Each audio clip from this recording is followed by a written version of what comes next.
نو یو خو دې نه دا معلومه شوله چې مسافر شرعي مسافر چې هغه 177 کیلومتر یا 48 میل فاصله باندې وتی وي نو هغه کو ارڅنګ وي هغه به قصر کوي یعنی سفرانه مونږ کوي خو هغه په امن کې وي او په خوف حالت کې وي دا نه چې په سهولت سره دی او څه خطر نشته دی او زه پوره مونږ کوم نه بلکې نبی عليه الصلاه والسلام نه ثابت دي چې نبی عليه الصلاه والسلام په مینا کې سره د امن هیڅ خوف او خطر نه او خو ریلیکس لیکن هغه باوجود نبی عليه الصلاه والسلام سفرانه مونږ کوم دی نو په هر حالت کې په باندې سفرانه مونږ واجب دي یا یو دا مسله ده چې موږ کوم ویلي وطن اصلي او وطن اقامت نو په وطن اصلي او وطن اقامت کې به بنده پوره مونږ کوي خو چې یو کس دی فرض کا پلار دی یا زامن دی د یو بل نه دومره جدا اوسېږي چې 177 کیلومتر نه زیاته ده پلار یو ځای کې خپل کور دی د بچو بل ځای کې دی خپل کورونه دي نو پلار په خپل ځای کې مقیم دی بچي په خپل ځای کې مقیم دي اوس کو دا پلار بچو ته لاړلو نو دا به دا نه وي چې دا زما د زوی کور دی نه بلکې دا پلار به مسافر وي ځکه چې دا د زوی کور دی د پلار هلته څه حق نشته دی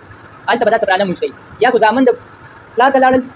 او دا کور د زامن نه دی بلکې پلار به صرف هغه ځان خپل وطن جوړ کړي نو بیا به زامن هم سفرانه مونږ کوي دا به نه وي چې دا زموږ د پلار کور دی بلکې دا ځوان بیا سفرانه مونږ کوي یا ښځه د واده شوله نو چې هغه بیا کله د پلار کړی او هغه سفر د 177 کیلومتر نه زیات وي نو دا به بیا هلته سفرانه مونږ کوي دا به نه وي چې دا زما د مور او د پلار کور دی او نه بلکې دا به سفرانه مونږ کوي او دغه شان کو سړی د خوا سفر کړه لاړ شي او فاصله زیاته وي نو بیا به هم دا سفرانه مونږ کوي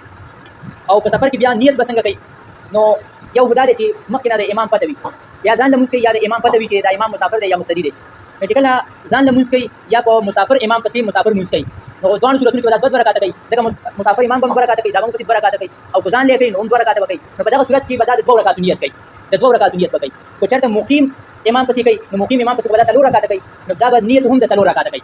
نیت به هم د څلور رکعات کوي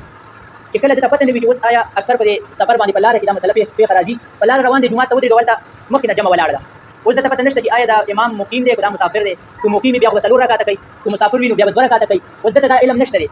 څوک هم نه چانه تاسو کې ټول کوم ولاړ دي یا جمع دي دا اوس فورا هغه شامل دي غواړي نو دا به بیا څه کوي نو دا به په دغه وخت کې نه د څلور نیت کوي نه به د دوه نیت کوي بلکې دا به نیت دا کوي چې د دې حاضر وخت مونږ په دې حاضر امام پسې کومه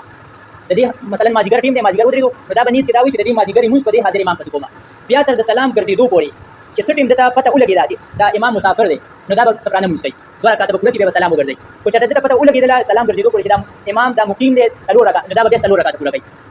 د سلام ګرځېدو پورې فرض کړه امام سلام وګرځاو خو دته نشاندهي ملاو نشوله چې آیا دا مسافر کو مقیم زه په اخري رکعت کې راځم نو آیا چې د درې مخکې کړي دي یو مخکې کړي دي او یو مخکې کړي بیا مسافر دی او درې مخکې کړي بیا مقیم دی ما ته پته نشته چې څو کړي دي نو په دغه صورت کې چې کله امام سلام وګرځي نو دا په غالب ګمان باندې چې کوم طرف ته د ګمان زیات وي په هغه به فیصله وکړي فیصله به دا شي چې مثلا د لارې جمعه دی نو اکثر په لارې کې مسافر امام وي اکثر خلک ودرېږي نو غالب ګمان دی چې دا مسافر نو دا دوه رکعات وکړي دوه رکعات پوره کې سفرانه او بیا سلام وګرځي خو چېرته داسې محله باندې ترېدلو او د بستی جمعه دی نو په بستی کې اکثر مقیم عالمان خپل کسان څلور رکعات کوي نو دا فیصله په څلور رکعات باندې وکړي او چې کله موږ پوره کوو هغه نه پس بیا تحقیق وکړي خو چېرته د سفرانه موږ کړو او امام مسافر بس موږ وشولو خو چېرته پته ولګي د تحقیق نه پس چې دا مقیم مونږ نه شي بیا راوګرځي خو څلور رکعات وکړو هغه نه پس پته ولګي چې امام مقیم بس موږ وشولو صحیح ده او پته ولګي چې امام مسافر او څلور وکړو به موږ نه شي بیا وسکم راوګرځي نو په خپل غالب ګمان دي چې فیصله وکړي او د موږ پوره کېدو نه پس به تحقیق وکړي د تحقیق مطابق بیا یا موږ راوګرځي یا به موږ شي الله جل شانه موږ ته تقریبا سبحان ربك